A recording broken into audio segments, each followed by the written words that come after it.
Seja bem-vindo ao podcast Vivi Pode. Hoje o assunto é pra lá de especial. Você sabia que você pode precisar de algum órgão um dia?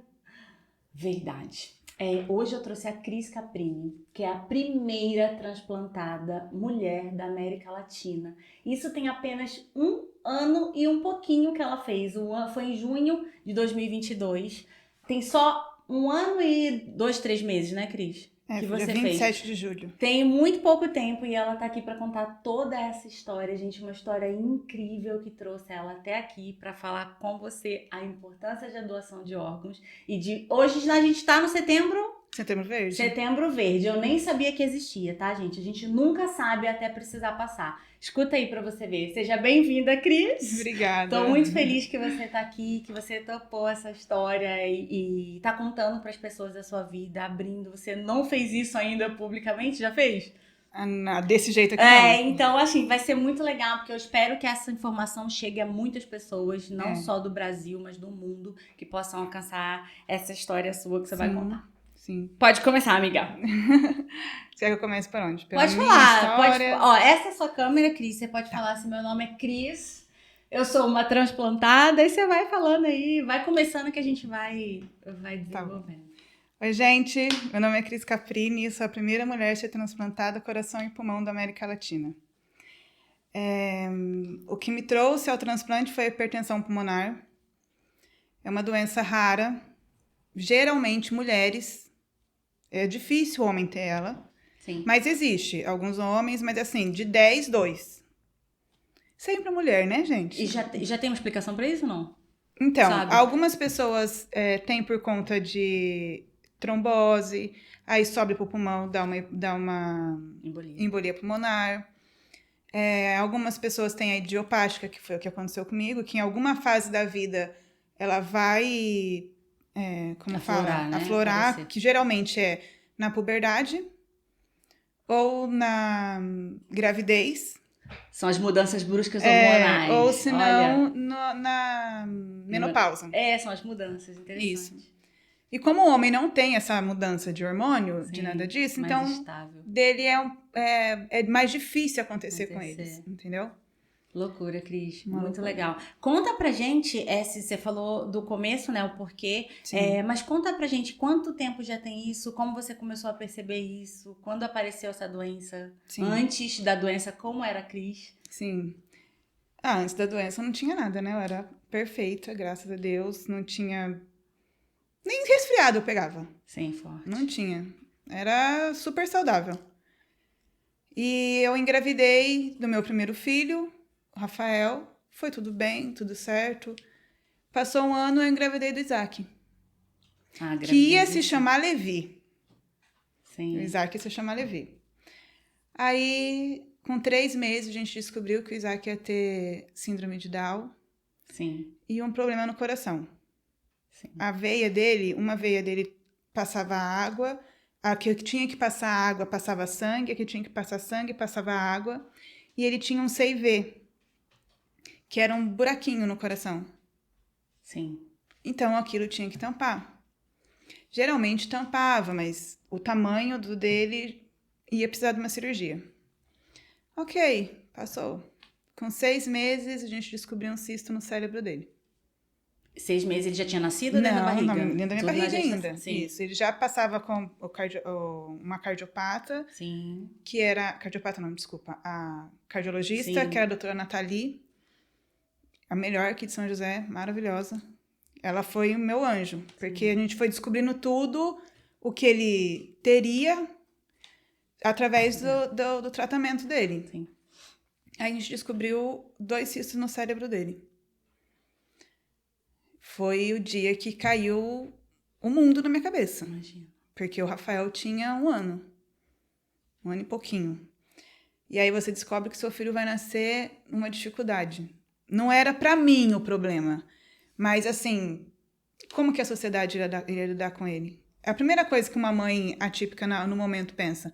Como que vai ser ele com as pessoas? Como as pessoas vão tratar o meu filho? Aceitação, né? É muito difícil, né? O preconceito das pessoas é muito grande. E aquilo foi muito difícil para mim. Eu não estava mais com o pai deles, então eu estava sozinha. Foi muita coisa. Mas eu estava bem, não tinha nada. Aí eu ganhei o Isaac de 8 meses. Ele é prematuro. No dia 22 de dezembro de 2012, eu fiz a última ultrassom dele e ele estava ainda com cisto, estava da mesma forma que a gente veio acompanhando ele. Aí tá, na virada do ano eu passei mal, tive uma dor de cabeça, voltei para o hospital, fui para o hospital e o médico falou para mim que eu ia para me voltar no dia 3, que ele ia fazer o parto. Janeiro. 3 de janeiro. Passou as aí, festas. 2013 aí. Sim. Aí tá. Esse dia eu arrumei meu cabelo, fiz unha. Só que a gente sabe que mulher que se arruma não tem filho, né? Aí eu fui pro hospital. Nisso, o Isaac não nasceu. Porque ele tinha 1,5 kg. Nossa. E aí, com todos os agravantes dele, o médico decidiu deixar pro dia 10 de janeiro. Então ele não foi operado dentro da sua barriga, né? Esperou Não. nascer para poder cuidar. Sim. Aí o médico falou, Cris, vamos esperar até o dia 10, porque eu tô preocupado com o peso dele. Eu não quero mais um agravante, né? Com tudo que estava acontecendo com ele, mais um problema com o peso ia ser difícil. Falei, tá bom. Aí no dia seguinte eu fiz uma faxina em casa, eu e minha irmã. Desfiz toda a mala dele. Falei, até o dia 10, né? Eu vou trocar tudo isso aqui. Todo mundo fala, mulher faxinou a casa, o filho Acabou! nasce. Aí, no dia seguinte, no dia 5 de janeiro, fui fazer compra com meu pai. E eu tô lá, minha filha, andando no corredor do Carrefour. Mãe, tá doendo minhas costas. Minha mãe, Xane, para de graça. Falei, mãe, tá doendo minhas costas. Ela, não tá não, para de frescura. Meu pai, que é o bonzinho, sempre é o bonzinho da história, minha mãe é a mais brava em casa. E meu pai é o bonzinho. Ele, Délia, vamos levar a menina no médico. Ela, deixa eu terminar de fazer compra. Aí a mãe terminou de fazer compra e eu falando, ai, que dor. Só que eu não parava de andar. Porque na hora que eu andava, a dor melhorava. Sim. Só que não caiu minha ficha que aquilo ali podia ser uma contração. Aí, beleza. Cheguei no hospital, eu tava com quase 5 dedos de dilatação. O Isaac não podia nascer de parto normal. Porque eu não tinha 2 anos da cesárea do Rafa. E ele era um cardiopata. Sim, tinha esforço, não podia fazer força. Então, eu tinha que ter cesárea dele. Aí o médico está indo fazer o parto hoje. Já liguei pro Dr. Sérgio e ele tá vindo pra cá. Falei, tá bom. Aí começa a ligar pra todo mundo, né? E liga daqui, liga dali. Vamos ganhar o Isaac. Até lá, sua saúde zerada. Normal. A única coisa que eu tive de diferente foi a dor de cabeça do dia 1º. Sim. Que foi um pouquinho de pressão alta, mas isso é a coisa mais normal do mundo. Nada. Sim, nada. Na gravidez, principalmente. Naquele calor de janeiro, né? Super normal. Aí tá. No dia 5 de janeiro, eu ganhei o Isaac. O Isaac perfeito. Como assim, Cris? Perfeito. O Isaac não tem síndrome de Down, o Isaac não tem nada, nadinha. O coração dele? Ele teve o CIV, mas as veinhas consertou. Sim. E o CIV, ele ia operar mais pra frente. Só que quando ele chegou com 2 anos, que era a época dele operar, tava grande ainda o buraquinho. E a doutora Nathalie resolveu, optar pela cirurgia. Sim. Aí a gente foi para São Paulo, fez todas os exames para ele fazer lá e tava tudo certo. Quando chegou aqui, a doutora Nathalie falou, Cris, vamos fazer mais um eco? Só pra gente ter certeza? Tava fechado. Cris. Sério. O Isaac é o maior milagre da minha vida. Eu imagino. Nossa, ela fica, gente, com os olhinhos cheios de lágrimas, eu imagino. Isaac Cris, assim, tudo que mexe com o filho da gente, né? Nossa, Deus. E assim, eu acredito muito que o que aconteceu comigo é um propósito de Deus. Sim. Porque na hora que eu ganhei o Isaac, eu falei, Senhor, eu não vou aguentar ver o meu filho numa situação dessa. Imagina, o problema não era a síndrome de Down, o problema era o problema no coração, que eu sabia que podia evoluir para uma outra coisa. Sim. O cisto no cérebro, que podia evoluir. E eu falei, ele não vai aguentar. Ele é um bebezinho, um prematuro. Se o senhor tiver que ensinar alguém que ter algum propósito na vida do Isaac, eu prefiro passar isso na frente dele. Chamou pra você a responsabilidade. Eu falei pra ele, eu prefiro passar isso no lugar dele. Sim.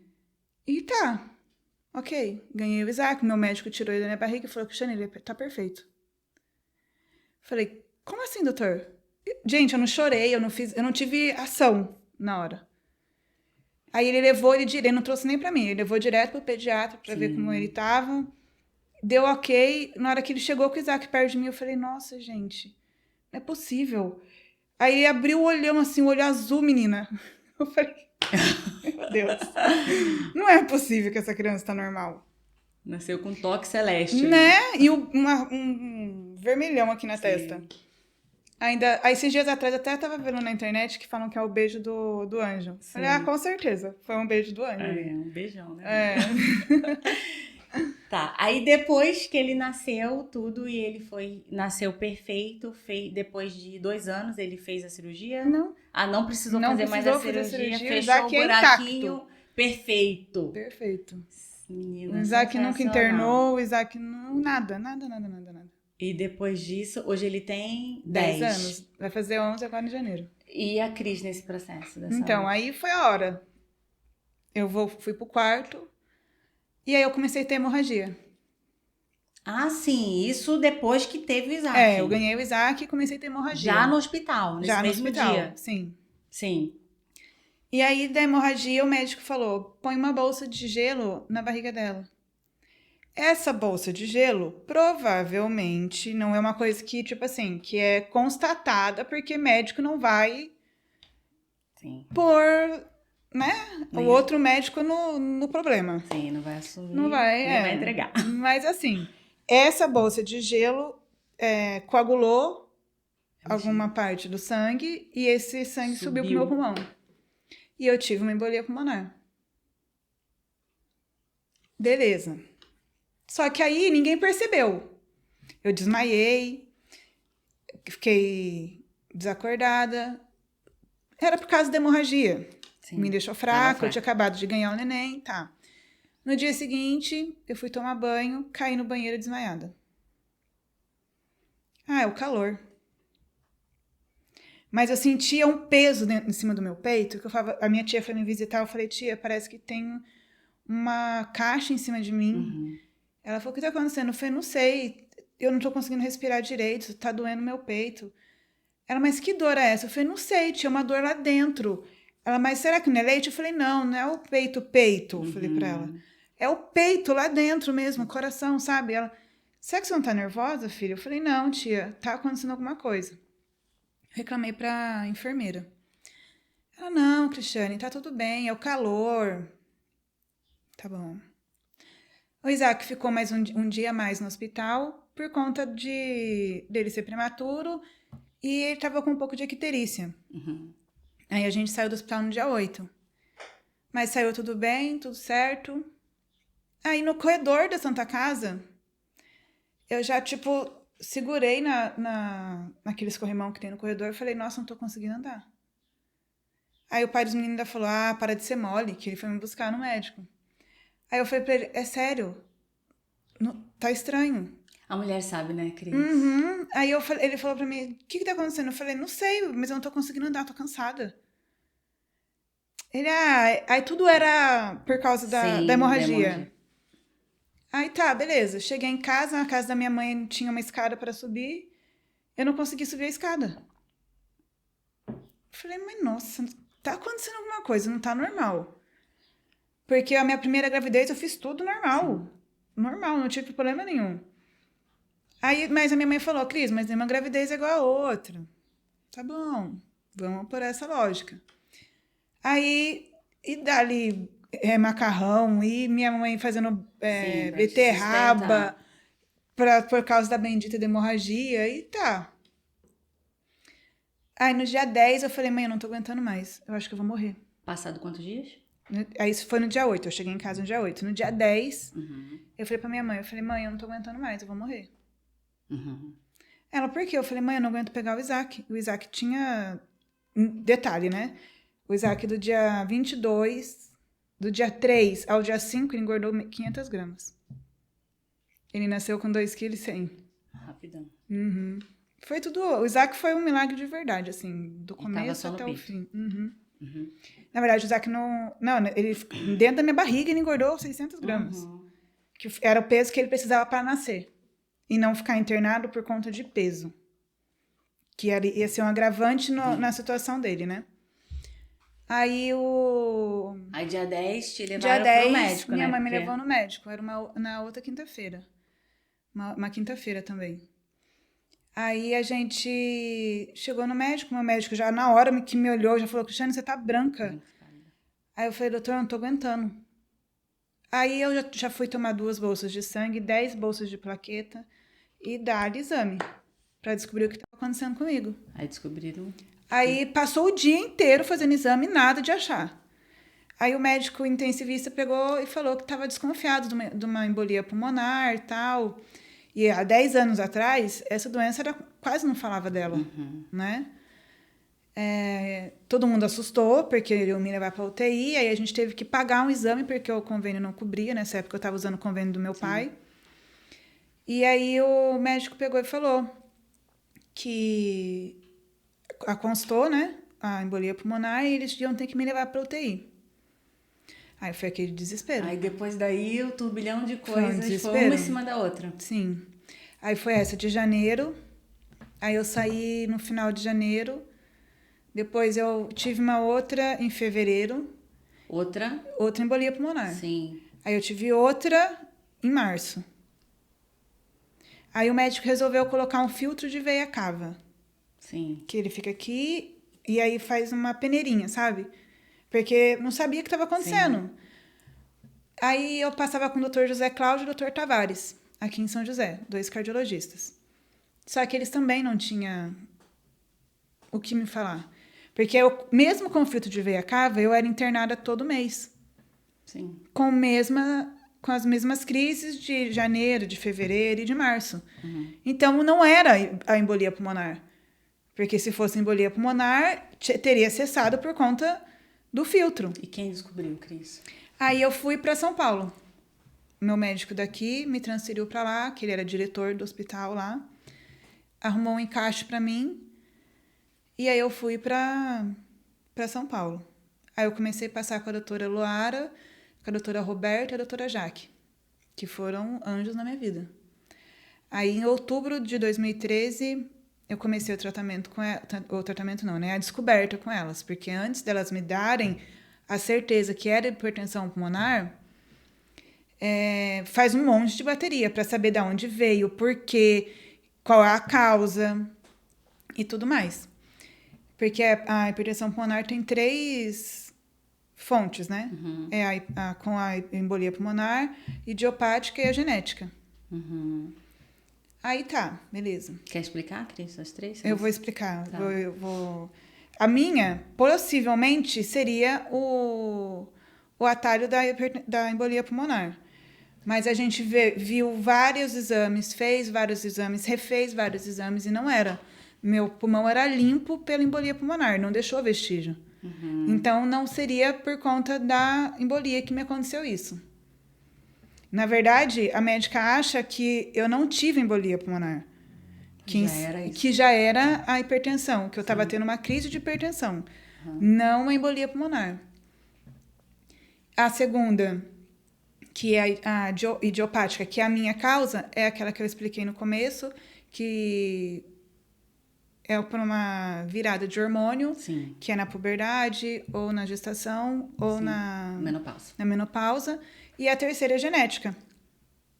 A família... Descobriu a sua, amiga? A minha ficou essa como... do meio. Isso, idiopática. Assim, a virada hormonal. Porém, o ano passado, eu descobri uma prima minha por conta da HP, a hipertensão pulmonar. Sim. Minha família começou a falar e tal, sobre transplante, sobre a doença e tal. Eu estava internada e ela descobriu que tinha tido hipertensão pulmonar. Cris, eu imagino isso na cabeça de todo mundo. Nossa, foi uma loucura. Uma novidade. Aí, desse período de 2012 que começou... até 2022, foram 10 anos. Foi. Né? Então, assim, eu imagino... Conta pra mim, assim, não precisa dar muitos detalhes, mas conta pra mim nesse período. Você teve parada cardiorrespiratória, né? Foi, Como que 35. foi? Olha, vamos lá. Então, foram 35 paradas cardiorrespiratórias no período de 10 anos. Isso. Tá. Aí, como você entrou pra fila pra fazer... a Cris precisa. Sim, né? na verdade, assim, quando a doutora, em fevereiro, que foi de 2014, que foi quando eu recebi o diagnóstico certo, Cristiane, você tem hipertensão pulmonar idiopática. Não tem cura, Não transplante. tem cura, o fim dela é o transplante. Desde aí eu sabia que poderia acontecer. Mas a médica falou, Cris, talvez, pode ser que você não precise do transplante, se você se adaptar ao tratamento. Se a gente conseguir estacionar a doença. Só que, infelizmente, eu nunca consegui estacionar ela. Eu ficava 2 anos estável, assim, né? Ela não piorava, mas sempre ela ia... É com medicação? É. Mas você chegou a ficar no oxigênio, né? Isso, eu fiquei 4 anos no oxigênio. Andei de cadeira de rodas. O oxigênio é aquele que você fica andando com cilindro, é isso? Isso mesmo. Sim. Aí, o primeiro ano... primeiro mês, na verdade. Primeiros 2 meses, mais ou menos, assim, a gente não conseguiu direto pela prefeitura, porque é um processinho chato, né? Aí a gente teve que alugar, até a nossa igreja fez uma campanha minha família, pra gente conseguir alugar, porque é caro. Imagino. É caro. Fora o gasto que eu tinha com remédio, porque às vezes não tinha na rede pública. Aí eu tinha que comprar. Foram, tipo assim... O gasto que eu tive com as viagens de São José para São Paulo, porque meu tratamento era todo lá. Imagino. Exame de sangue, tudo eu tinha que fazer lá. Cris, então, assim, importante falar para as pessoas que você é uma vitoriosa. Com certeza. É, assim, incrível. Como eu falei no começo, tem pessoas que transplantam apenas coração ou apenas pulmão, e a Cris transplantou coração e pulmão. Ela vai falar disso, da fila, né, de espera do SUS. Eu acho que esse é um assunto, Cris, como a gente falou antes... que tá muito, assim, em alta, né? Por causa do Faustão. Sim. Tanto é que a gente comentou um pouco como foi, que uma crise vê essa polêmica do Faustão. Porque tem dinheiro, furou a fila, foi pro primeiro da fila, ficou esperando. Porque, assim, o que a gente sabe, eu fui saber agora, que é só uma fila. Tanto particular quanto pública. Exato. Para receber os órgãos, né? Então, assim, fala um pouquinho disso, Cris. O que você acha? Realmente foi? Não foi? Eu sei que eu posso te colocar agora numa sinuca de bico. Pode colocar. Mas, assim, eu acho importante você que passou por isso poder falar para as pessoas o que isso... Se você acha que isso realmente foi de verdade ou não de verdade. Porque, assim, foi muito rápido, né? Foi. Mas, assim... o Faustão, o caso dele, ele já entrou para prioridade. Ele já entrou... Ele não teve o processo de fila de transplante. Porque, assim, eu sabia que eu ia chegar a fazer o transplante, mas o transplante é o último recurso. Tanto que os médicos não gostam de colocar todo mundo. Não é todo mundo que vai. Porque, assim, a mente tem que estar boa. As condições físicas da pessoa tem que estar boa. Você tem que entender real o que é o transplante depois, porque não é tão fácil assim. A nossa cabeça tem que estar legal para entender isso, porque senão a gente mesmo faz a rejeição. Então, é tudo uma etapa muito bem trabalhada na cabeça da gente. O que aconteceu com o Faustão foi o quê? Ele não teve essa oportunidade de entrar para a fila para esperar. Ele entrou para a fila de prioridade. A fila de prioridade, eu entrei também. Eu tive a felicidade, isso eu uso hoje como uma coisa boa para mim. Eu peguei dengue e internei no dia 8 de junho. Aí eu estava só piorando, porque o tratamento da dengue é colocar água no corpo para hidratar. E o tratamento da hipertensão pulmonar é tirar a água do corpo. Então, como que ia cuidar de mim? Eu estava com as duas doenças que eram... Como fala? O contra o tratamento, né? Sim. Que loucura. É. Aí, a gente voltando a falar do Faustão. Aí, você, então, acredita que, realmente, ele foi pro começo da fila porque o dele era um estado de emergência. Sim, porque aí que acontece. Eu assinei a minha fila de transplante, prioridade, no dia 21 de junho. No dia 21 de junho, eu tive uma oferta, que a gente chama de oferta. Quando chega um órgão, a gente chama de oferta. No dia 21, eu tive uma oferta, só que o coração não estava legal. E como eu precisava de 2 órgãos, não ia adiantar. Entendi. Tinha que ser do primeiro doador. Sim, de um doador. Eu do tava mesmo. com esse questionamento ontem, Cris, e assim, eu fico me sentindo assim, voz de pergunta, assim, de milhões de pessoas que vão poder assistir, assim, e precisa ser tudo de um doador só. De um doador só. Entendi. Precisa. Aí depois a gente teve mais uma outra oportunidade no começo de julho. Não foi legal porque o pulmão não estava legal dessa vez. Sim. Aí tá, no dia 14 de julho, que era uma data que eu super queria, porque ia ser 14 de junho, o meu aniversário, e 14 de julho, o meu transplante. Uhum. Não rolou porque o meu anticorpos não estava legal. Tava baixo.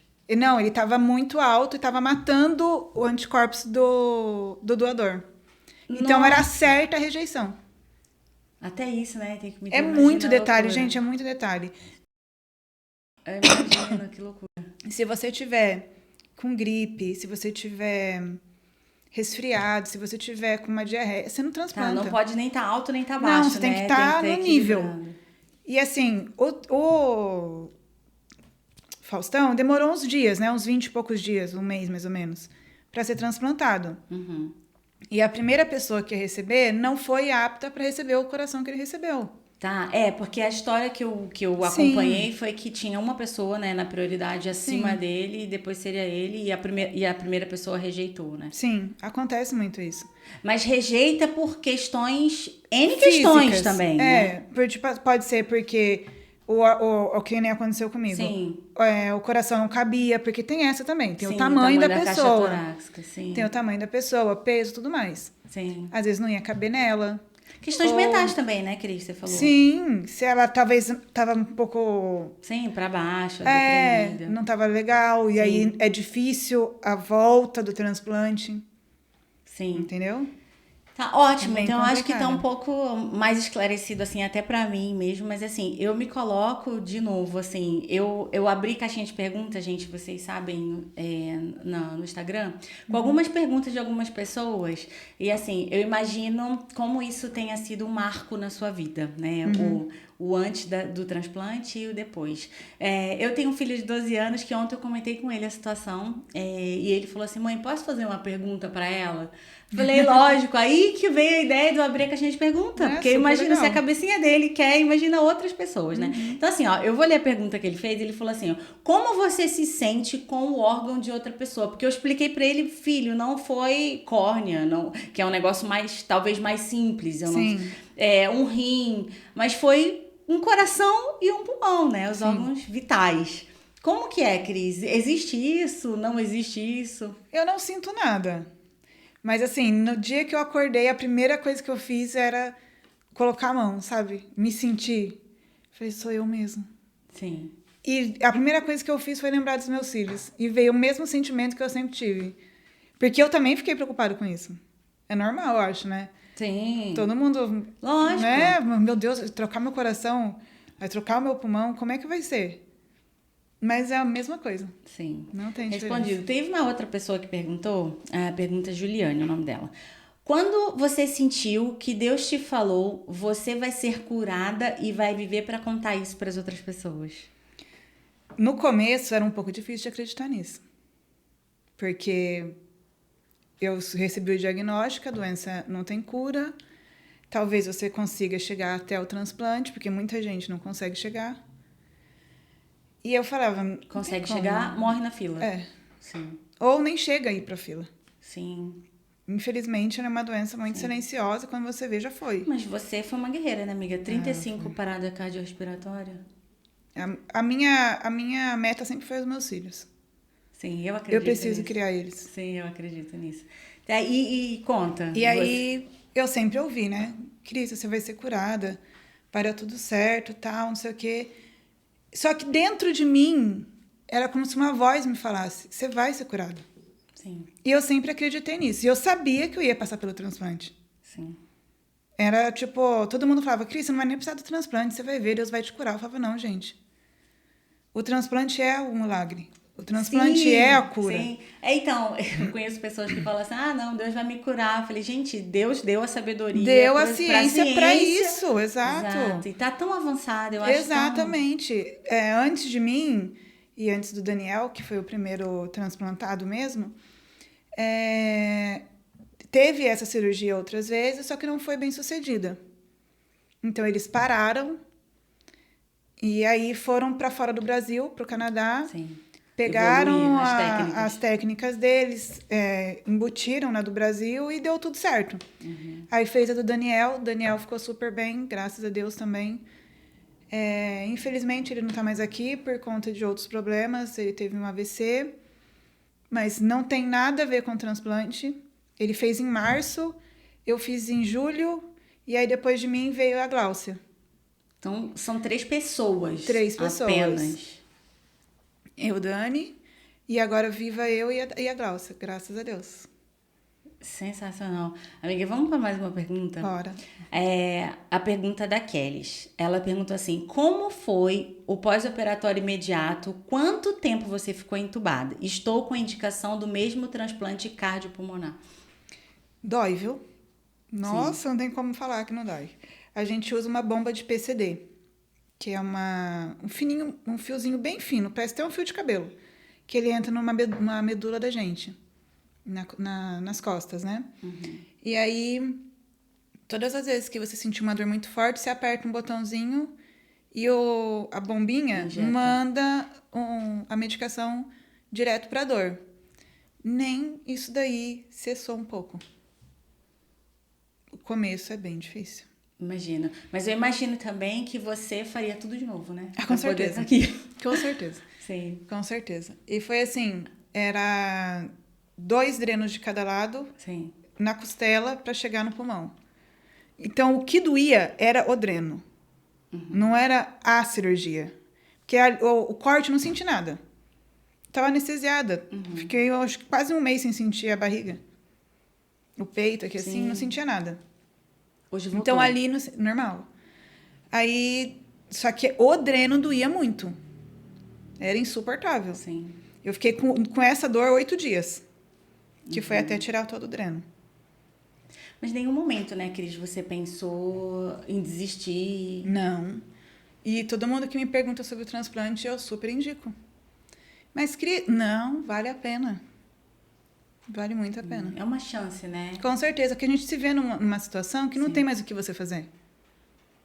Sim. Concorda? Tipo, é válido você viver sem você levantar da cama?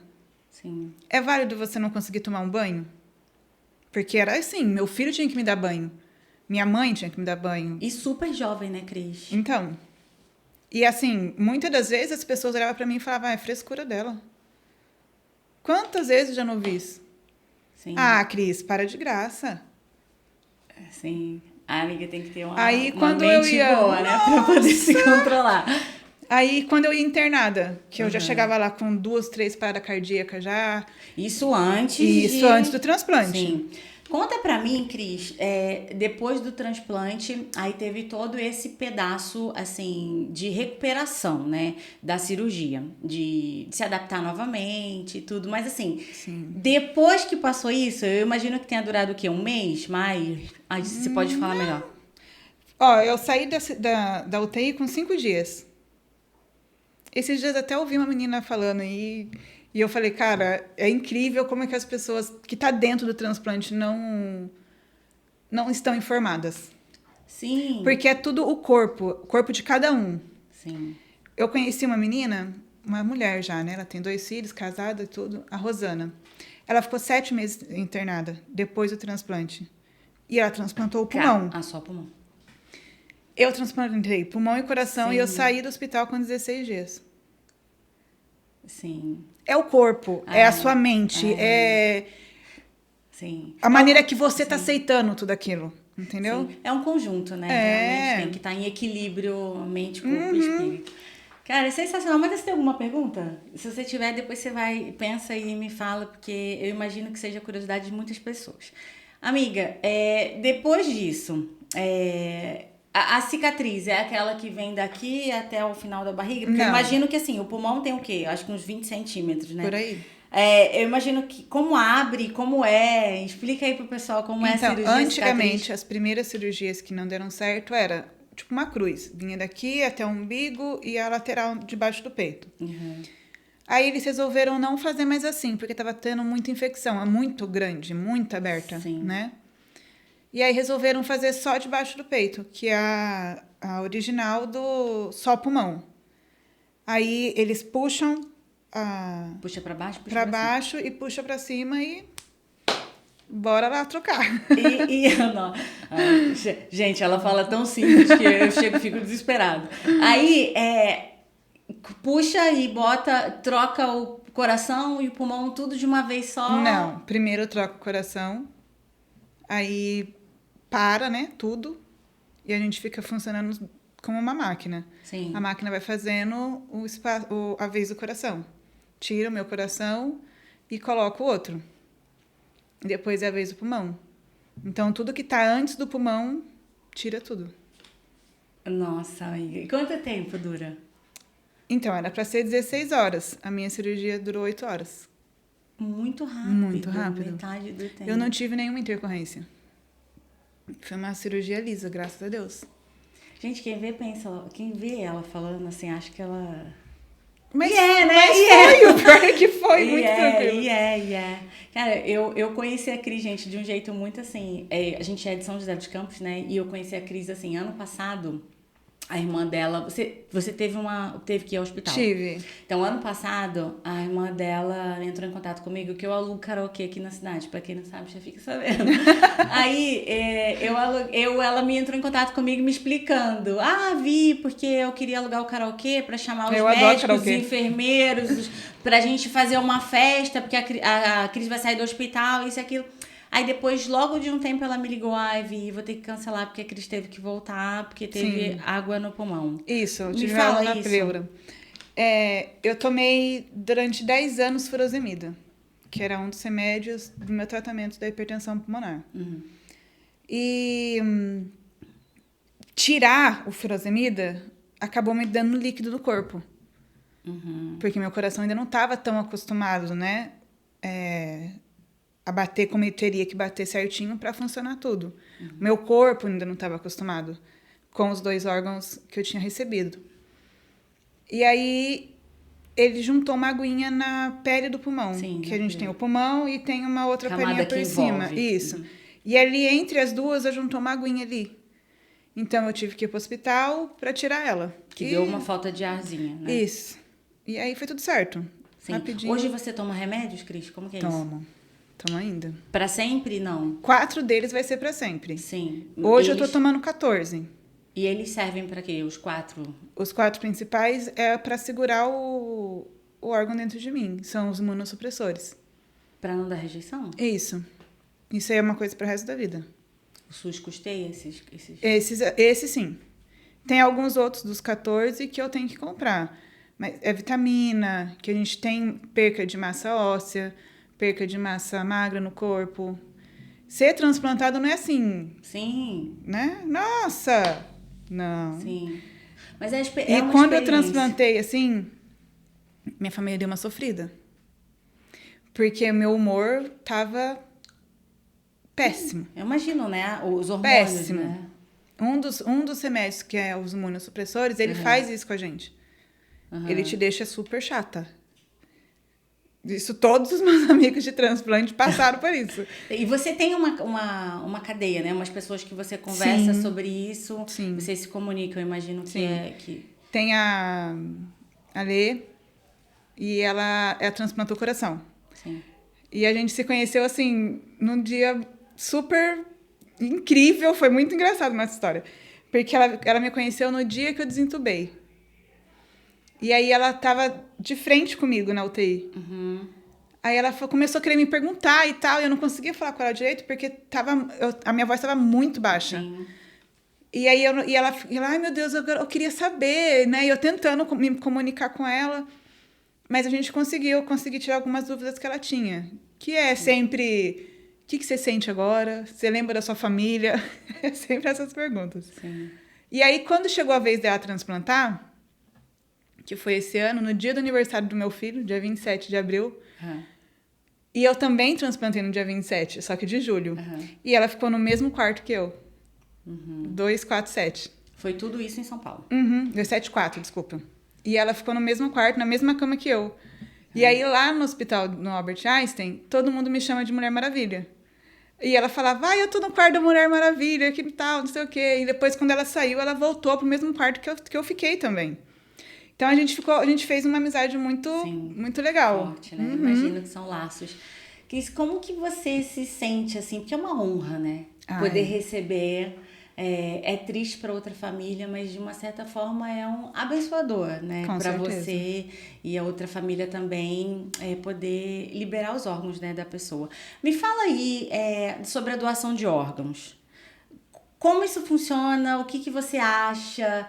Porque eu vi essa semana que a esposa e o filho do Faustão estavam indo até Brasília para poder conversar com o Congresso e tudo sobre a lei que hoje em dia você pode optar. Primeiro, não. O certo seria a gente optar sempre, né? Sim. Mas não ser obrigatório, não falar assim, olha, todo mundo é doador, a menos que diga que não quer. É isso que eles estão alegando e pedindo para que seja.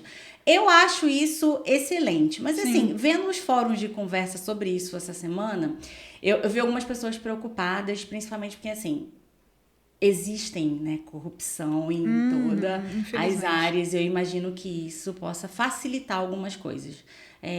Talvez não para uma pessoa que tenha família ali em cima, né? Internou, teve algum problema na cabeça, tem os outros órgãos intactos. Morte cerebral, já carimba logo morte cerebral e já dou os outros órgãos. Eu imagino que isso possa ser uma máfia, né? Não que seja, mas que isso pode acarretar, vir a ser. Então, assim, existe sempre esse contraponto, né? O que você acha, Cris? O que você pensa disso? Infelizmente, é o que pode acontecer, mas eu prefiro optar pelo bom coração das pessoas. Sim. Eu tento acreditar que os médicos, que os enfermeiros, que os plantonistas, no momento ali da doação, vão ser coerentes e justos e até o final para tentar recuperar aquela vida. Não deu, aí sim. O transplante acontecer. Outra. Eu imagino que você, nesse meio, também tenha sentido o coração das pessoas que trabalharam, né? Nossa, demais. Dessa Rosana, eu tenho uma amiga minha, Rosana, que ela transplantou no dia do meu aniversário. E ela passou na minha frente. Sim. Porque ela era o número 14 da fila e eu era 12. Antes de eu ser prioridade. Ela passou na minha frente. Gente, isso acontece direto. Sim. Acontece do número 56 passar na frente do primeiro. Acontece. Por compatibilidade. Compatibilidade. Acontece geral. Muitas vezes isso. O doutor Rafael falou uma vez pra mim, que eu perguntei pra ele, né? No dia que eu assinei a ficha, eu falei pra ele, doutor, quanto tempo vai demorar pro transplante? Ele, Cris, a partir de agora não tem mais hora, não tem mais data. É a sua sorte. Tem uma paciente minha que ela transplantou com 5 dias de fila comum. Nossa. Eu falei, meu Deus, imagina se eu sou uma dessa. Era o que eu esperava. Sim. A vontade da transplantada sempre foi muito grande. Você nunca teve dúvida que você queria fazer, que você ia fazer? Sempre tive essa vontade mesmo. Sim, sempre ter a certeza. Eu imagino que tenha pessoas que Porque era a única chance que eu tinha. Eu não tinha outro meio pra mim. Eu não conseguia tomar banho, eu não conseguia falar direito, eu não conseguia comer direito, eu não conseguia... Nada que eu conseguia normal. Então, pra mim, viver daquele jeito não tava legal. E eu sabia que depois que eu transplantasse, eu ia conseguir ter uma vida legal.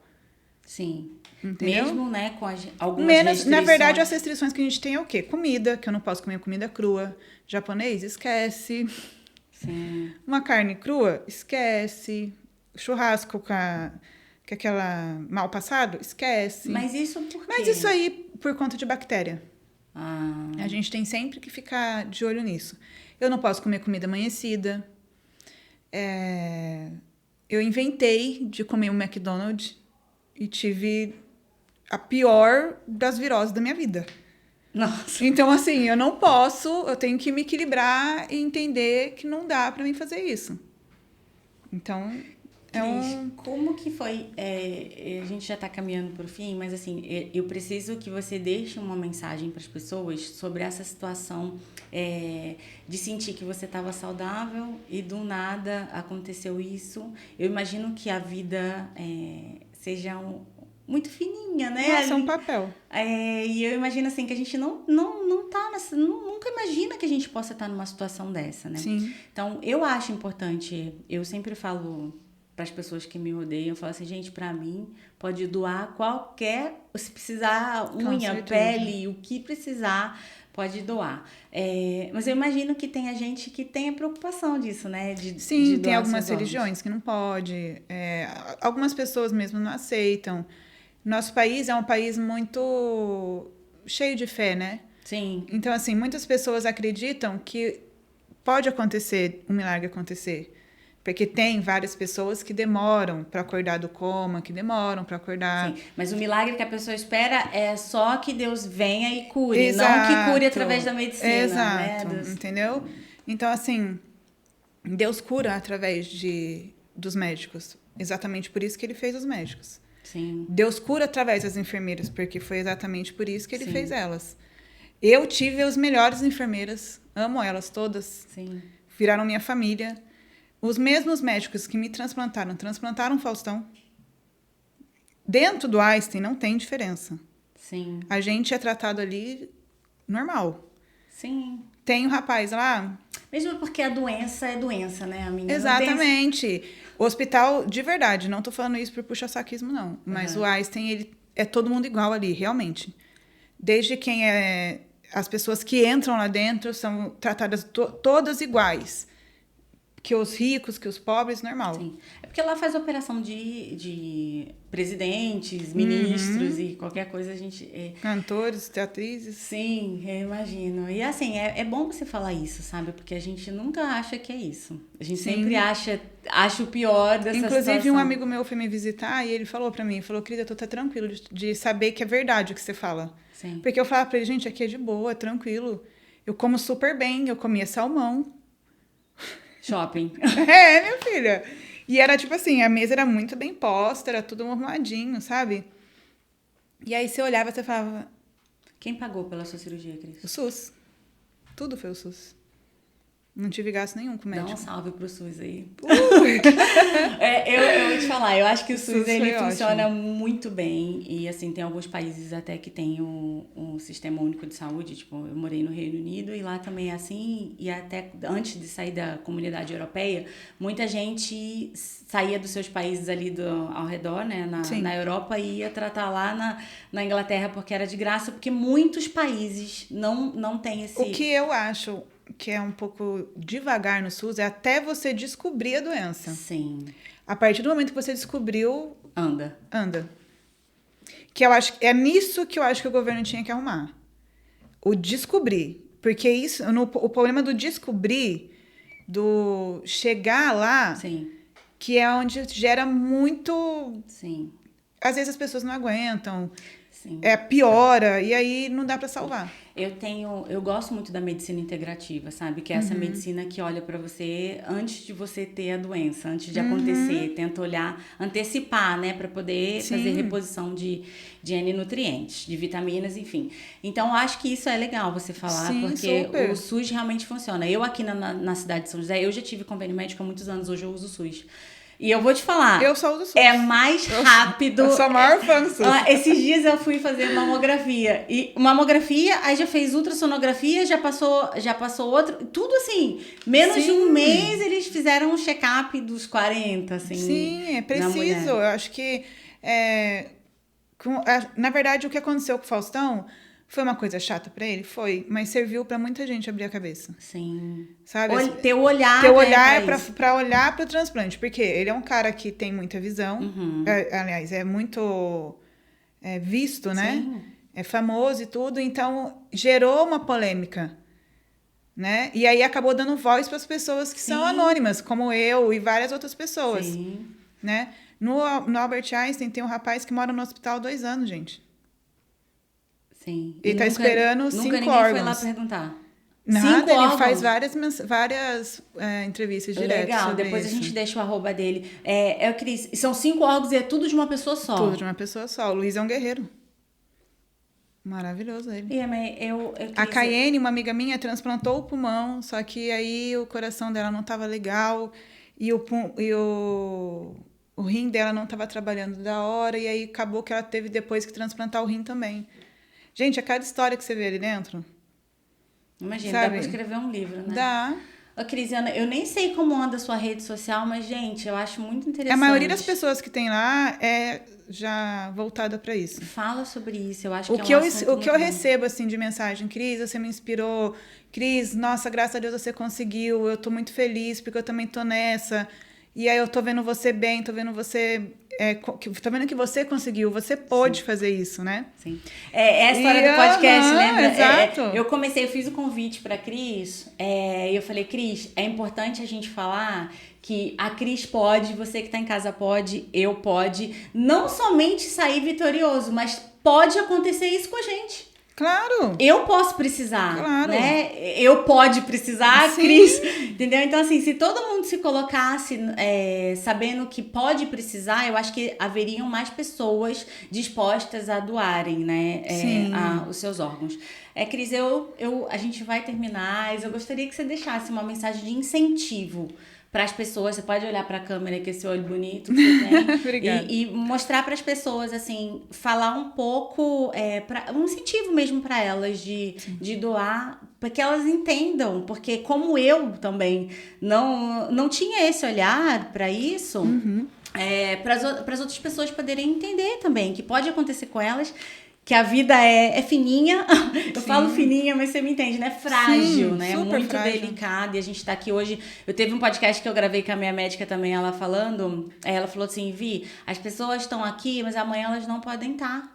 Então, ela faz questão de dar maior atenção, maior carinho para as pessoas que estão ao redor, querendo uma atenção. Porque, assim, a pessoa pode não estar. Como você, assim, fez a cirurgia, podia você não ter acordado. Quantas milhões de vezes eu ouvi: a Cris pode vir ver ela porque a gente não vai conseguir tirar do hospital. Pois é. Família, vem ver a Cristiane. Na época, uma das últimas vezes que eu fui internada, eu ainda era casada. A minha médica ligou pro meu ex-marido, ligou para a família dele e falou: gente, vem ver ela. Sim, mas você entende que não foi só por causa do transplante, é que a gente pensa... Foi antes do transplante. Não, a gente pensa que a gravidade, assim, é o transplante, porque pode ser que ela morra, mas na verdade a gente interna, eu vai ao hospital. Eu sabia da porcentagem baixa que eu tinha de sair da mesa de cirurgia. Sim. Que a médica já tinha avisado a gente. Sim.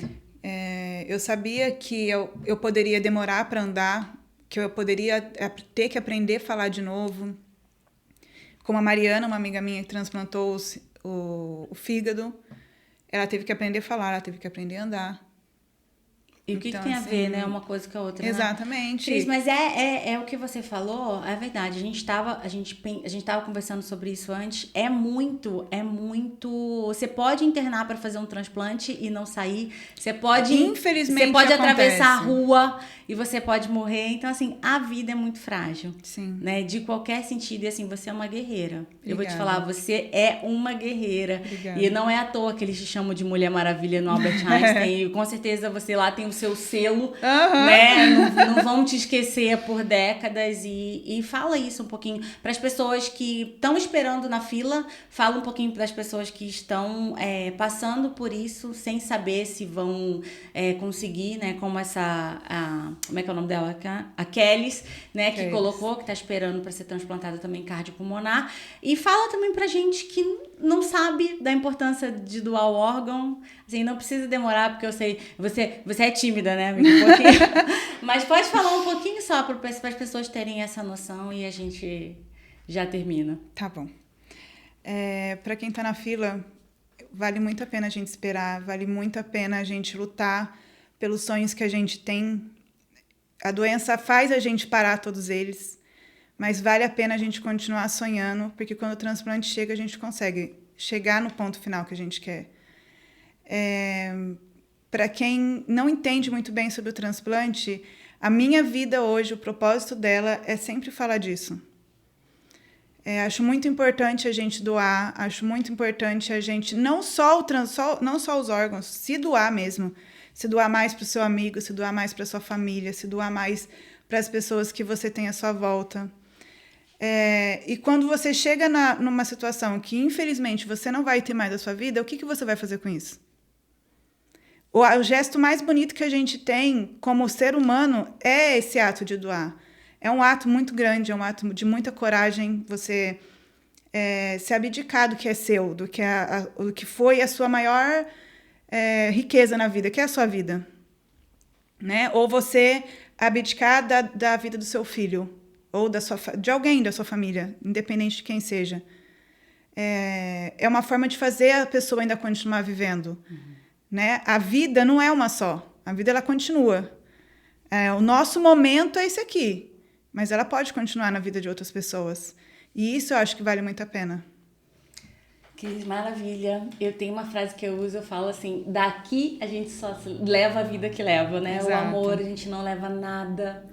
O corpo vai ficar aqui na terra, os bichinhos vão comer. Eu falo isso para meus filhos sempre. Então, assim, nós não somos... Do pó a gente veio e do pó a gente vai voltar. Então, assim... abra mão, né? Mesmo porque você não vai abençoar outra pessoa depois que você nem vai estar aqui. Cris, muito obrigada. Eu tô muito feliz poder que você falar veio. Disso é uma coisa muito boa. Eu espero que abra portas para você, para poder falar disso para outras pessoas, conscientizar, porque você é a primeira e tem um pouquinho mais de um ano que isso, e você tá aqui, gente. Vocês não têm ideia que ela é perfeita e passou 10 anos assim sem poder comer, andar, tomar banho. Só tendo parada cardíaca, né? Porque 35... vivi pra isso. Então agora eu desejo vida na sua vida. Obrigada. Que você possa contagiar outras pessoas com essa vida, que eu consiga enxergar o brilho nos seus olhos. Eu queria que as pessoas pudessem também enxergassem seu olhinho brilhando desde que você chegou aqui. Tô muito feliz, viu, Cris? Muito feliz mesmo. Gente, muito obrigada por você ter ficado. Sigam a Cris nas redes sociais. Ela sempre fala alguma coisa. Se você tiver alguma dúvida, vai direto no direct dela, manda lá. Super solícita, tá ali sempre para ajudar e é um assunto muito importante. Se você não precisa, seu filho pode precisar, alguém da sua família, um amigo, alguém próximo pode. Então doa, porque daqui a gente só leva o amor. Um beijo, pode comentar aqui se você tiver alguma dúvida e eu tô feliz que você ficou até o final. Beijo, até mais. Gente, a gente já tinha terminado, mas é que a gente conversando agora ficou uma dúvida que eu perguntei para ela. O problema começou no pulmão, né? Então, por andar pela doença do pulmão, aí o coração também ficou lesionado, não é isso, Cris? Isso, ele acabou tendo uma insuficiência, porque o coração e o pulmão trabalham junto. Uhum. Então, pensa aqui, o coração bate e o pulmão respira. Bate e respira. E em mim, ele fazia isso aqui. Sem compasso, né? Então, não tava sendo legal. Aí, ele não tava tendo força pra mandar sangue pro resto do corpo. Isso podia ter parado outros órgãos também, né? Chegou a parar. O rim parou. Eu imagino. Então... Gente, eu abri só um parêntese, viu, gente? Tchau. Beijo.